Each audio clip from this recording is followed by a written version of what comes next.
माँ अम्बे के नौवें स्वरूप शक्ति माँ सिद्धदात्री के चरणों में नमन।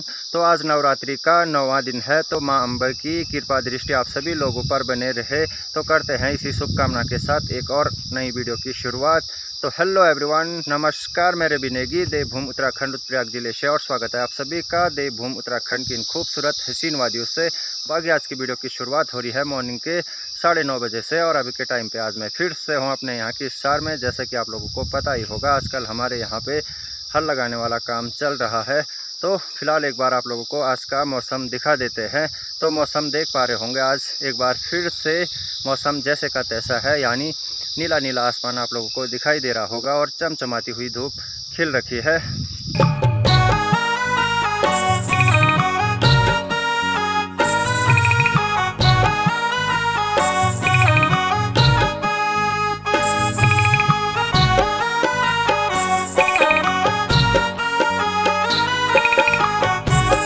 तो जैसे कि मैंने कल वाली वीडियो में बोला था कि कल जो है ओहो पहाड़ी यानी अंकित रावत, जिनके यूट्यूब चैनल का नाम है ओहो पहाड़ी करके, तो उनकी शादी चल रही है और वो है बहुत चर्चाओं में। वो इसलिए क्योंकि वो उत्तराखंड से नेपाल में शादी कर रहे हैं, यानी नेपाल की लड़की से शादी कर रहे हैं। तो आज उनकी शादी की कुछ झलकियाँ आप लोगों को दिखाऊंगा और उसके बाद जाकर कुछ बातें करेंगे। तो चलिए जी, उनकी शादी की कुछ वीडियो क्लिप आप लोगों को दिखाते हैं और फिर जाकर कुछ बातें करेंगे। इधर देख,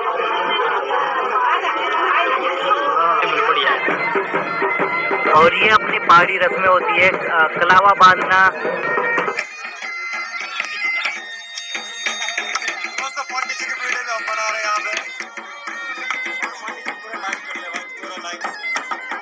और यहाँ पे उत्तराखंड का वाद्य यंत्र ढोल दमाऊ मसक बीन।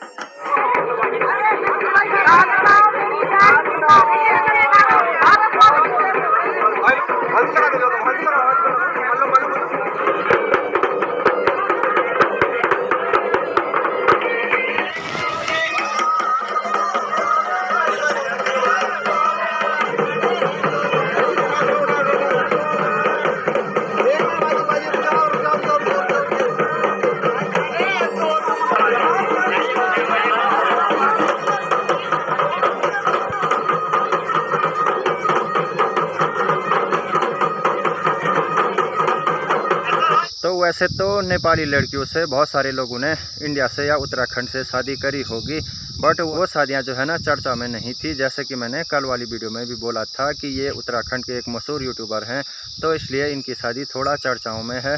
अदरवाइज़ तो मुझे लगता है बहुत सारे लोगों ने वहाँ से यानी उत्तराखंड से नेपाल में शादी की होगी या इंडिया से नेपाल में शादी की होगी या भगा के लाए होंगे नेपाल से लड़की को, तो ऐसा हो सकता है। बट वो शादियां जो है ना चर्चा में इसलिए नहीं रही क्योंकि वो उत्तराखंड के इतने मशहूर लोगों में नहीं रहे होंगे या उतनी चर्चाओं में नहीं रहे होंगे। बट ये जो है ना उत्तराखंड के मशहूर यूट्यूबर हैं, तो इसलिए ये बात जो है ना चर्चाओं में ज़्यादा है। अदरवाइज़ तो बहुत सारे लोग नेपाल से शादियाँ कर रहे होंगे।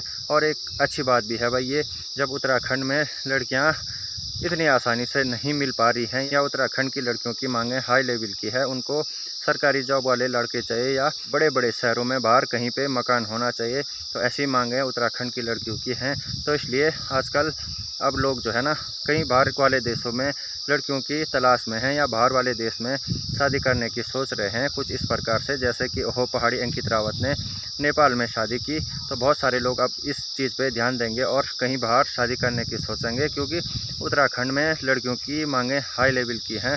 तो ये बात जायज़ भी है क्योंकि आजकल सभी पढ़े लिखे लोग हैं, तो इस प्रकार से बेरोज़गार लोगों के साथ कोई भी शादी नहीं करना चाहेगा, चाहे कोई भी हो। तो ये बात जायज़ है, बट क्या ही करे भाई, सरकारी जॉब तो मिलना बहुत मुश्किल वाला काम है, तो ये सभी लोग जानते हैं। बट इस चीज़ पे मैं ज़्यादा बातें नहीं करूँगा, आप लोग समझदार हैं तो समझ जाएंगे। तो उनका नेपाल में शादी करने का रीज़न ऐसा नहीं था कि उनको उत्तराखंड में लड़कियां नहीं मिल रही थी या उनके पास रोज़गार की कमी थी।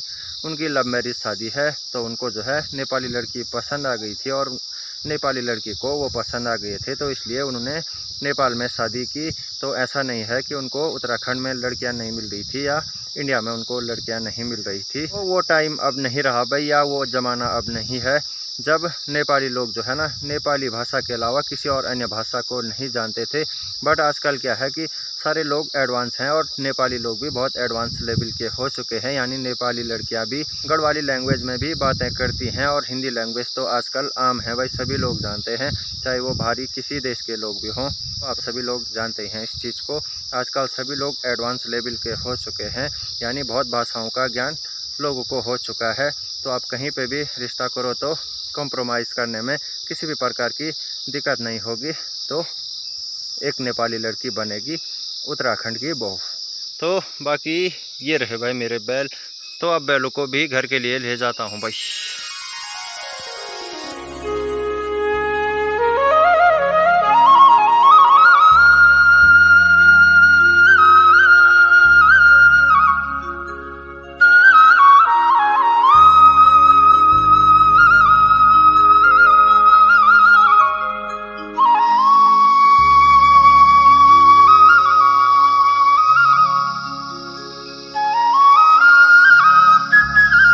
बाकी जो है ना कल वाली वीडियो में मैंने आप लोगों से एक सवाल पूछा था जो कि लाखों करोड़ों का एक सवाल था। तो आज फिर से जो है ना उस सवाल को दोहराता हूँ, देखते हैं कितने लोगों को इसका आंसर पता हुआ। जिसमें मैंने कहा था कि जब भी हमारे शादी ब्याह वाले कार्यक्रम होते हैं या पूजा पाठ वाले कार्यक्रम होते हैं तो उनमें सबसे पहले गणेश भगवान जी की पूजा होती है। बट जब शिव पार्वती की शादी हुई थी तो उस टाइम पे सबसे पहले किस चीज़ की पूजा हुई थी, तो मुझे नहीं लगता है कि आप लोगों को इसका आंसर पता होगा। बाकी ऐसे रोचक क्वेश्चन हम आपके लिए लगातार बीच में लाते रहेंगे। बट इस चीज़ का आंसर किसी को अगर कहीं से मिल गया हो तो ज़रूर कमेंट्स में बताएं, अदरवाइज़ तो मुझे नहीं लगता है कहीं से भी आपको इसका जवाब मिलने वाला है। इसीलिए जो है ना ये लाखों करोड़ों का एक सवाल था भाई।